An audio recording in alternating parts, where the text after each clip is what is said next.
All right, another team that was looking to get healthy for the postseason was San Antonio. They had their problems kind of early on, but really, who wants to face the defending champions right now? They're a phenomenal record at home, a little bit over 500 on the road. However, it's a bit misleading as they're coming down the stretch. The Spurs are healthy, on a roll, a recent run of 21-3 straight up, 18-6 against the spread. Overall, the San Antonio offense is clicking, top 8 in the NBA in scoring, and they're 4th in field goal shooting.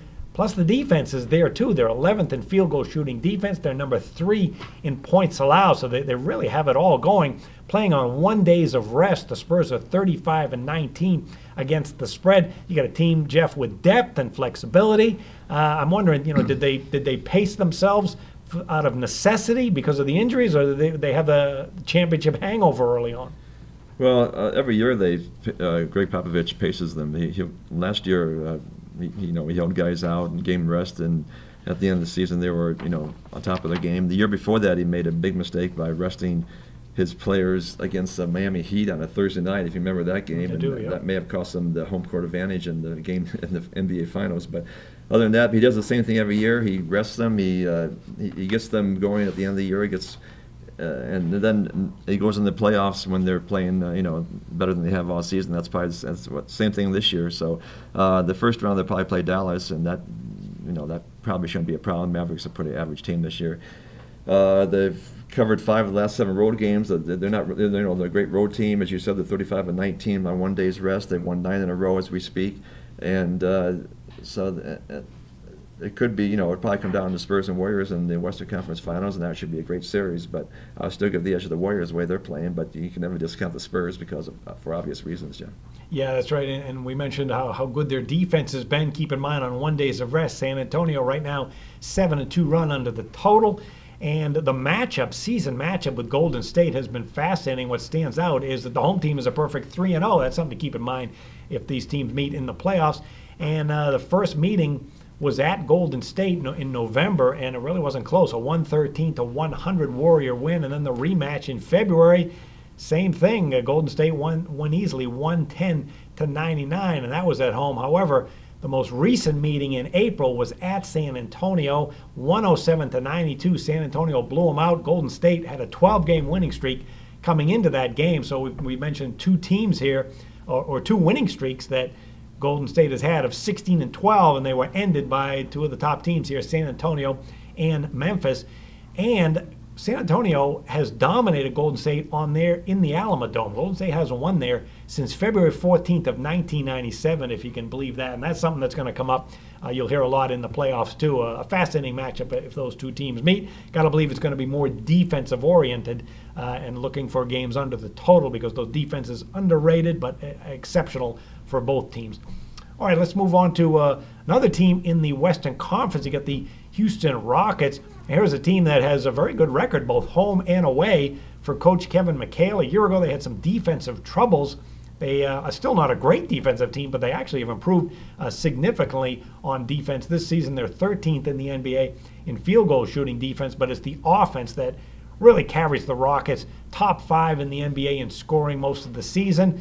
Very good team from long range. You got James Harden, who's in his prime. You got Trevor Ariza, Patrick Beverley, Josh Smith, who they picked up in mid-season. So there's a lot of offensive potency on this team. And but I wonder, Jeff, do you need defense to win in the postseason, and do the Rockets have enough of it? Well, of course you need defense, and they probably don't have enough of it. But they have enough to maybe definitely get the second round. Right now they play Portland the first round, and Portland would have been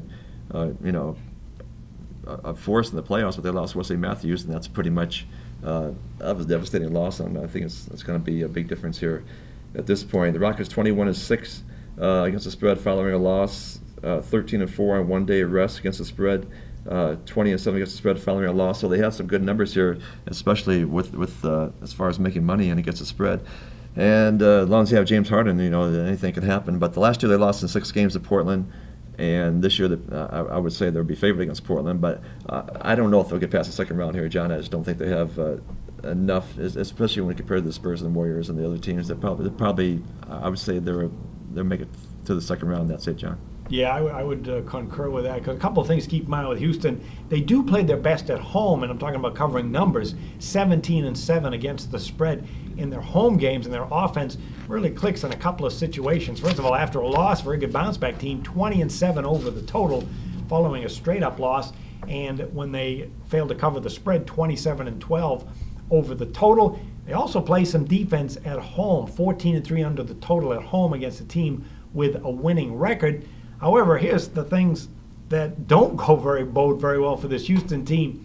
They have played Golden State 4 times this year. You would think with the offensive capabilities, it might be some competitive games. Not the case at all. Houston has been routed by double digits all 4 games. They lost by 11, 12, 13, and 25 points in those games. Golden State one game scored 126 in the most recent game and even 131. So this has been a bad matchup despite all of James Harden, what he can do and his MVP capabilities. They have not matched up at all against this Houston team. So I suspect, as you mentioned, there is something missing with them as far as matchups with these good teams. And the one ingredient we definitely can point to and agree on would be defense. All right, let's take a look at an intriguing team here in the West, and that is the LA Clippers.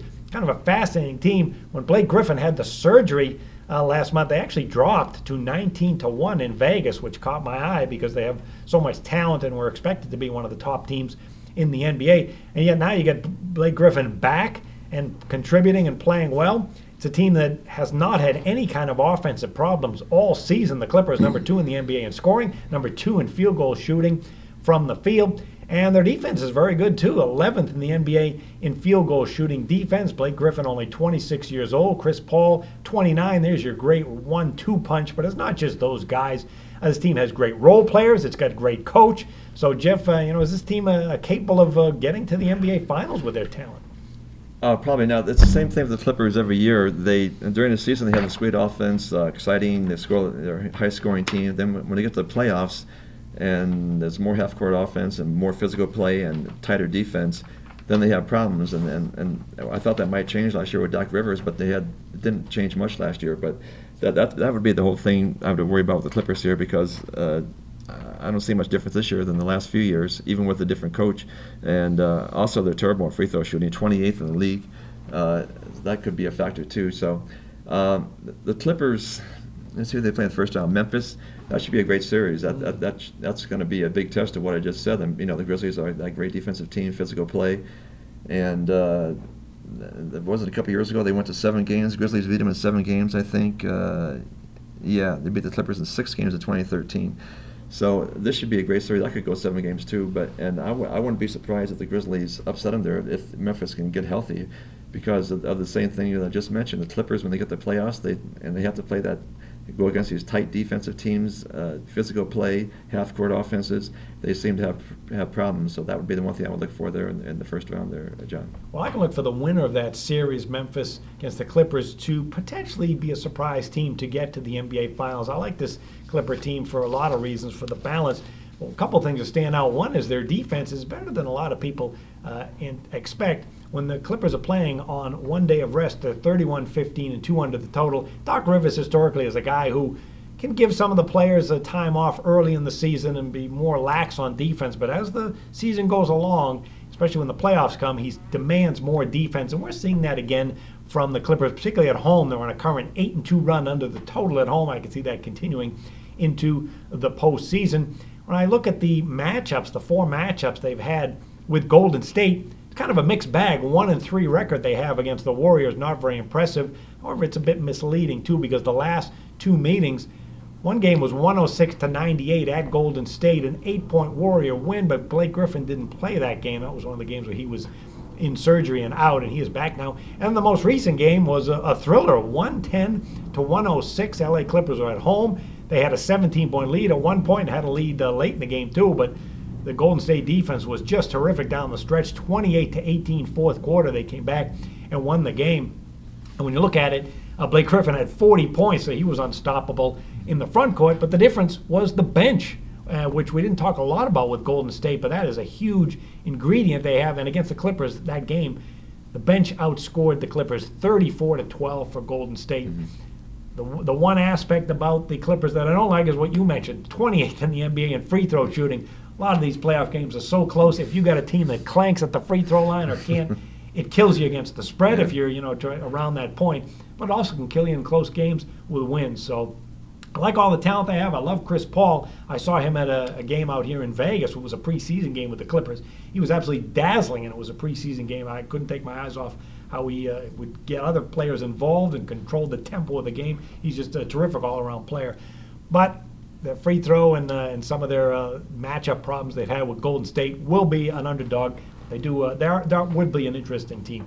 All right, let's tell everybody what we have going on for the week. Jeff, you're on a 20-12 NBA run. Plus, you don't release these blockbuster high roller plays, really your top plays very often, but you're on a 20-7 run with these blockbusters. You had the Kansas City Royals on Monday, and you had the Pelicans the other day too in a big win.